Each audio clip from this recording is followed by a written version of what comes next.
ভূমধ্যসাগরের তীরে ছবির মতো সুন্দর শহর মার্সেই, কিন্তু এই সৌন্দর্যের আড়ালে নগরের উত্তর দিকের আবাসন এলাকাগুলোতে দানা বেঁধেছে গভীর ক্ষোভ।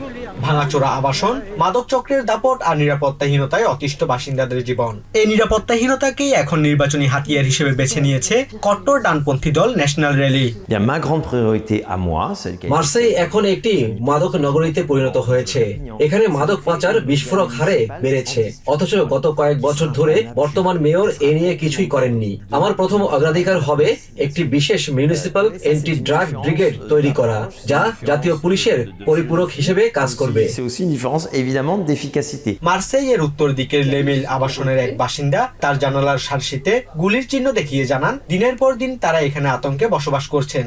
পুলিশ ডাকলেও কোনো প্রতিকার মেলে না। এই চরম বাস্তবতাকে কাজে লাগিয়ে মার্সেই এর জন্য শৃঙ্খলা স্লোগান দিয়ে প্রচার চালাচ্ছেন এলএসিও। এদিকে কট্টর ডানপন্থীরা মানুষের ভয় নিয়ে খেলছে বলে মন্তব্য করেন বর্তমান সমাজতান্ত্রিক মেয়র ও পুনরায় মেয়র পদপ্রার্থী বেনোয়া পায়ান। মাদক পাচারের উপর মেয়রের ক্ষমতা আছে এমন কথা বলা সাধারণ মানুষের সাথে এক ধরনের প্রতারণা। উগ্র ডানপন্থীরা মানুষের ভয় নিয়ে খেলছে। তারা এমন সব প্রস্তাব দিচ্ছে যা অবাস্তব। তারা কেবল নিরাপত্তা নিয়ে কথা বলে, মূল সমস্যাগুলো এড়িয়ে যেতে চায়।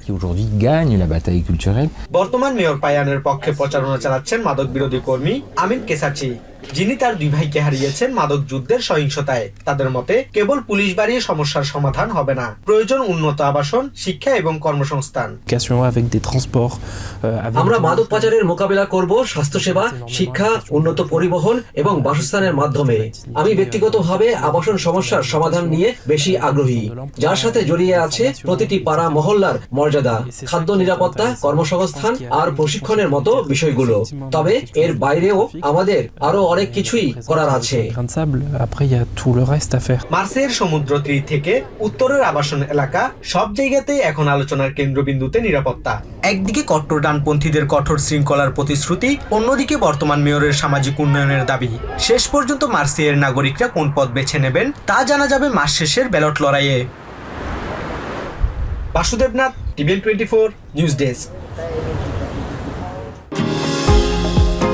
নিউ ইয়র্ক থেকে সম্প্রচারিত টিভিএন 24 টেলিভিশন বিশ্বজুড়ে বাঙালির কণ্ঠস্বর।